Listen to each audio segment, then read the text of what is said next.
रक्षा मंत्री श्रीमती निर्मला सीतारमण जी, महाराष्ट्र के मुख्यमंत्री श्रीमान देवेंद्र फडणवीस जी,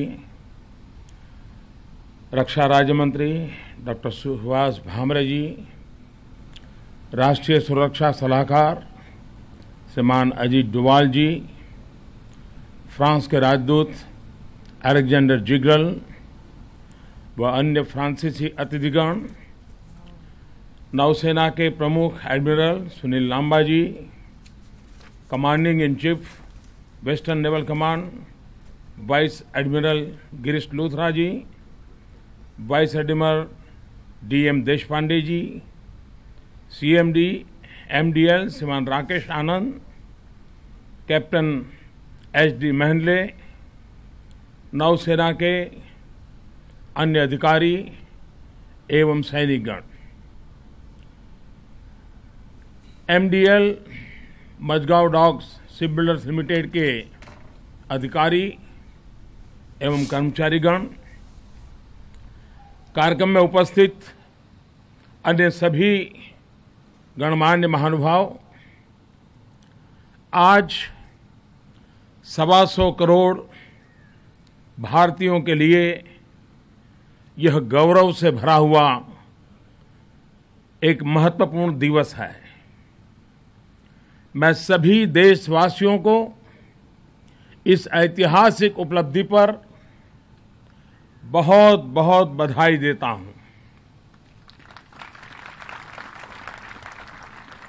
आईएनएस कलवरी पनडुब्बी को राष्ट्र को समर्पित करना मेरे लिए एक बहुत ही बड़े सौभाग्य का अवसर है।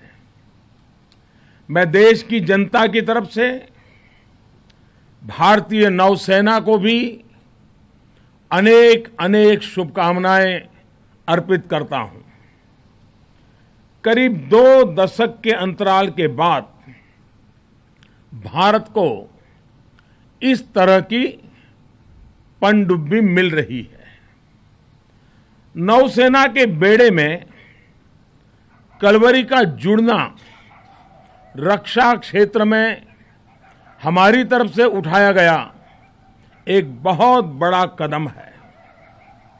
इसे बनाने में भारतीयों का पसीना लगा है, भारतीयों की शक्ति लगी है। ये मेक इन इंडिया का एक उत्तम उदाहरण है। मैं कलवरी के निर्माण से जुड़े हर श्रमयोगी को, श्रमिक को, हर कर्मचारी का आज हृदय से बहुत बहुत अभिनंदन करता हूं। कलवरी के निर्माण में सहयोग के लिए मैं फ्रांस को भी बहुत बहुत धन्यवाद देता हूं। ये पनडुब्बी भारत और फ्रांस की तेजी से बढ़ती स्ट्रेटेजिक पार्टनरशिप का भी एक उत्कृष्ट उदाहरण है। साथियों, ये वर्ष भारतीय नौसेना की सबमरीन आर्म का स्वर्ण जयंती वर्ष है। अभी पिछले हफ्ते ही सबमरीन आर्म को प्रेसिडेंट कलर से सम्मानित किया गया है। कलवरी की शक्ति या कहें टाइगर शार्क की शक्ति हमारी भारतीय नौसेना को और मजबूत करेगी। साथियों, भारत की सामुद्रिक परंपरा का इतिहास बहुत ही पुराना है। 5000 साल पुराना गुजरात का लोथल दुनिया के शुरुआती सी पोर्ट्स में से एक रहा है। इतिहासकार बताते हैं कि 84 कंट्रीज से व्यापार के लोथल के जरिए हुआ करता था। एशिया के अन्य देशों और अफ्रीका तक में हमारे संबंध समुद्र की इन्हीं लहरों से होते हुए आगे बढ़े हैं। सिर्फ व्यापार ही नहीं, बल्कि सांस्कृतिक तौर पर भी हिंद महासागर ने हमें दुनिया के दूसरे देशों के साथ जोड़ा है, उनके साथ खड़े होने में हमारी मदद की है। हिंद महासागर ने भारत के इतिहास को गढ़ा है और अब वो भारत के वर्तमान को और मजबूती दे रहा है। 7,500 किलोमीटर से ज्यादा लंबा हमारा समुद्री तट, 1,300 के करीब छोटे बड़े द्वीप, लगभग 25 लाख स्क्वायर किलोमीटर की एक्सक्लूसिव इकोनॉमिक जोन एक ऐसी सामुद्रिक शक्ति का निर्माण करते हैं जिसका कोई मुकाबला नहीं है। हिंद महासागर सिर्फ भारत ही नहीं, बल्कि पूरे विश्व के भविष्य के लिए बहुत ही महत्वपूर्ण है।